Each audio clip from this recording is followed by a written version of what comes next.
Good afternoon, everyone. I'm here with Rebecca Schultz, Minister of Environment and Protected Areas, and Minister Jean, Minister of Energy and Minerals.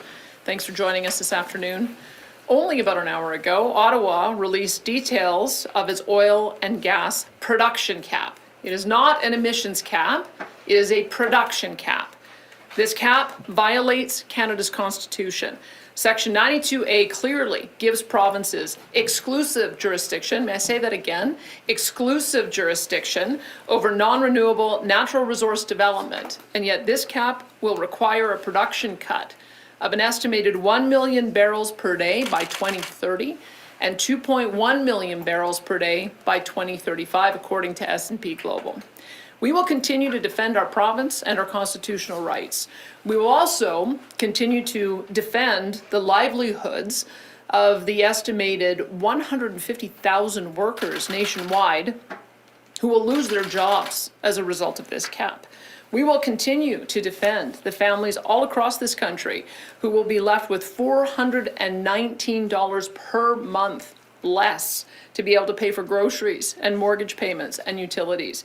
We will continue to defend Albertans and Canadians who rely on revenues from oil and gas to pay for the public services that they desperately need, including healthcare, education, law, justice services, roads and bridges. To give you an idea, 1 million barrels a day of lost production at an average rate would cost us in royalties anywhere from $3 billion to $7 billion per year. To put that into context, we spend $2.2 billion on roads and bridges. It would wipe out our entire roads and bridges budget.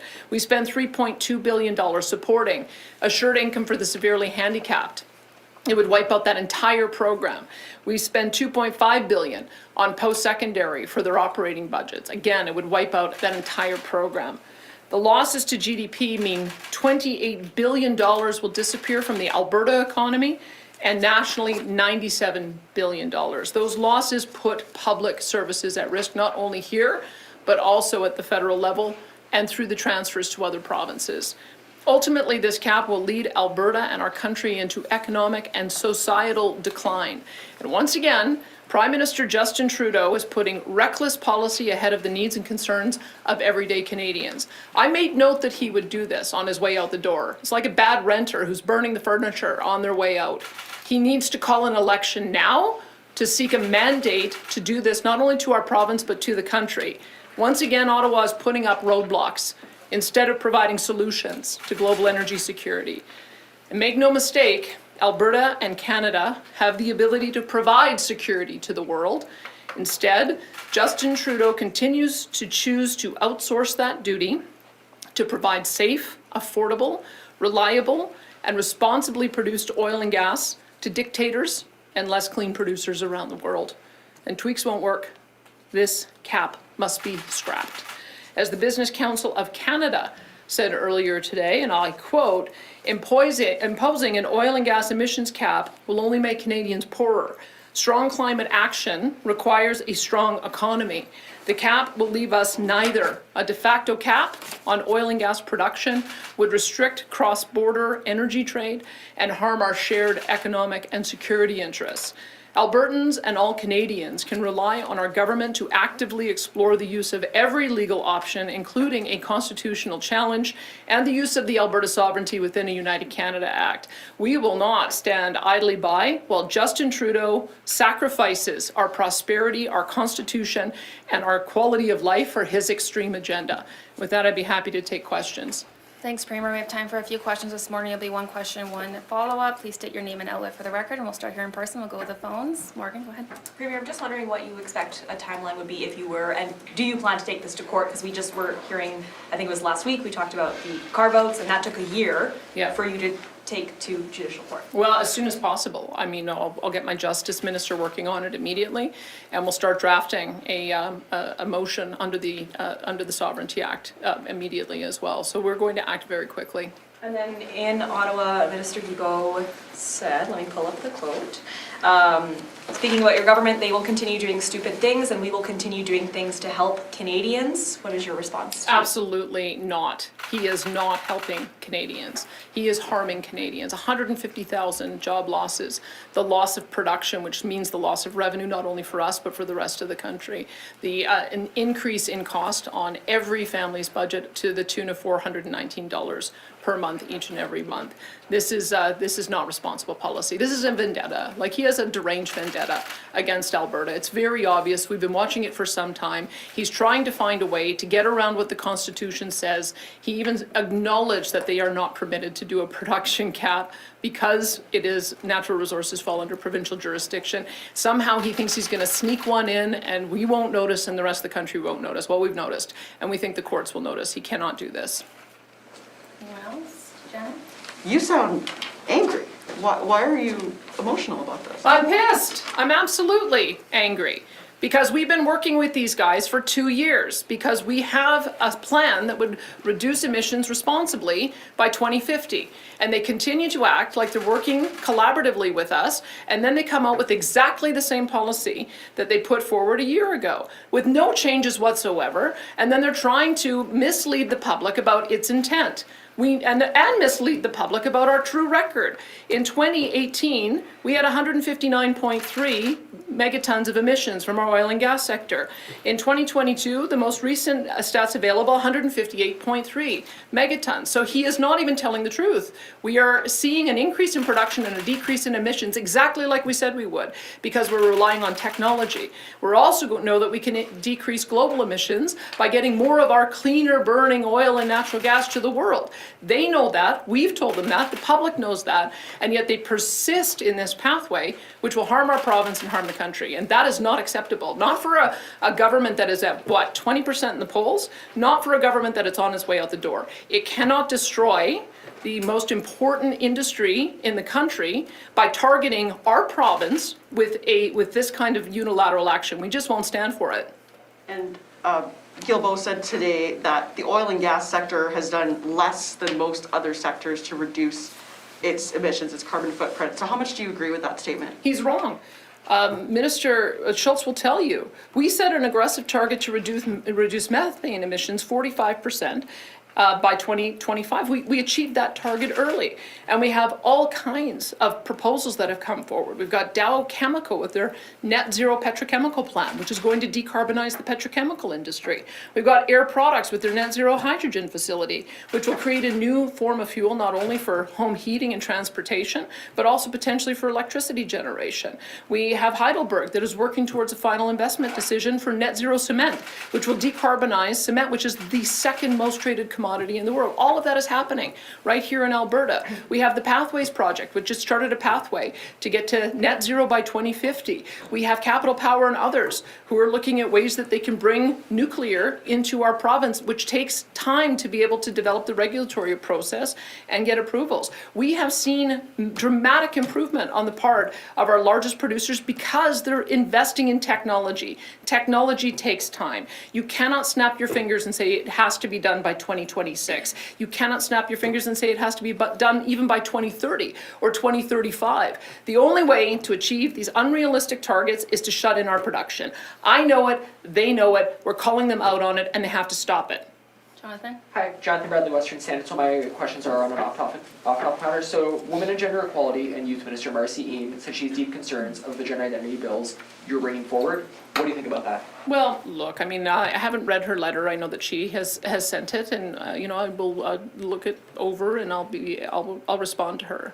But we know what we're doing is to protect kids, to protect their right to make their own choices as adults on changes to their body that are just going to foundationally change their ability to have kids. That's an adult decision, and so we're just giving them the time to be able to grow up and be able to make those kinds of decisions. That's the spirit that is put forward in.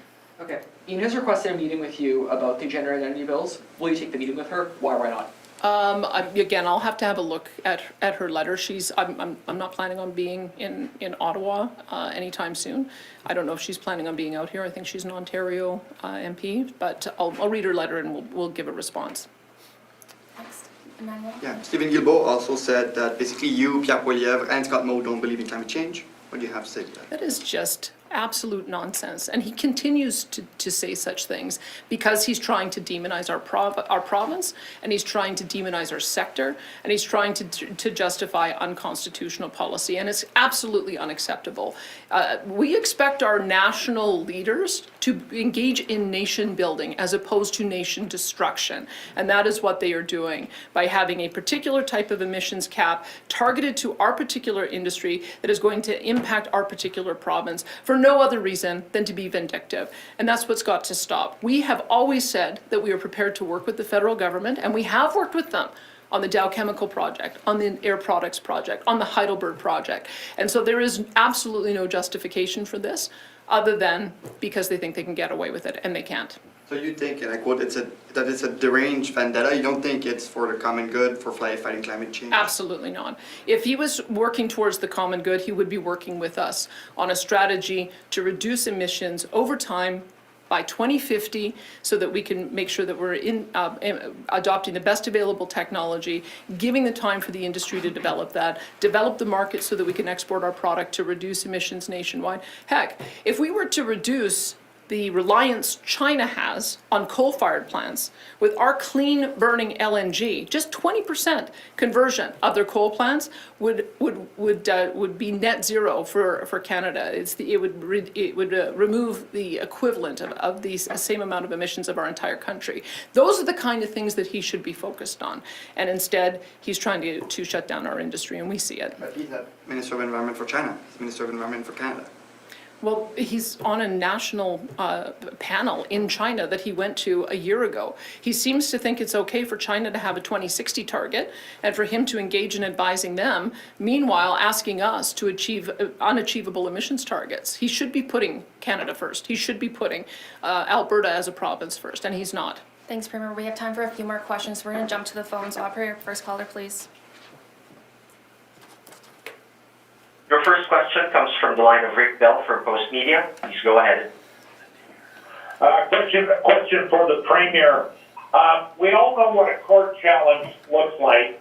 Some of us are not quite as familiar with what exactly a Sovereignty Act move would look like. You say your Justice Minister is preparing a possible motion to present to the legislature.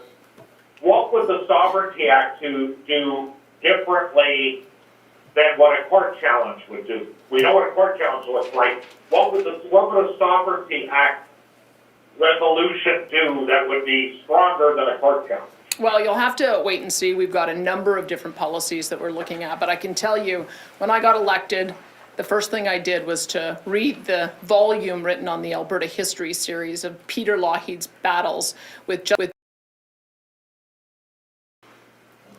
And my supplementary, again, on the Sovereignty Act, because I think a lot of people are unclear about it, would in whatever way you draft a Sovereignty Act thing, is the Sovereignty Act basically the end result of however you phrase the Sovereignty Act move? Is it to make sure that this emission cap does not come into force in Alberta? Is that sort of the end game with the Sovereignty Act move? Well, look, think of it as a notwithstanding clause on illegal federal action. The federal government does not have the right to legislate in our area of jurisdiction any more than I have the right to legislate in their area of jurisdiction. So we're putting up a notwithstanding clause saying you're not going to be able to do this because this is our jurisdiction, and we'll put the details into how we intend to fully defend our jurisdiction when we bring that motion forward. Great, thanks. Operator, next caller, please. Your next question is from the line of Emma Graney from the Globe and Mail. Please go ahead. Yeah, g'day, Premier. Thanks for taking my questions. So when you're talking there about the production cut and the notion of job losses and stuff, and you are citing some reports from Deloitte and S&P, but those reports kind of looked at a business as usual scenario. They didn't take into account the fact companies are already moving on emissions reduction activities, including CCUS. And in fact, the Feds say today that their own analyses say that production will actually increase by 16%. So how is there such a glaring gap between their numbers and yours on this? Look, 2050 is a reasonable target.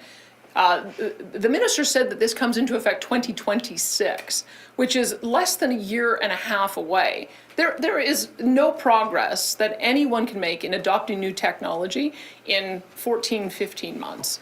That's what we know to be true.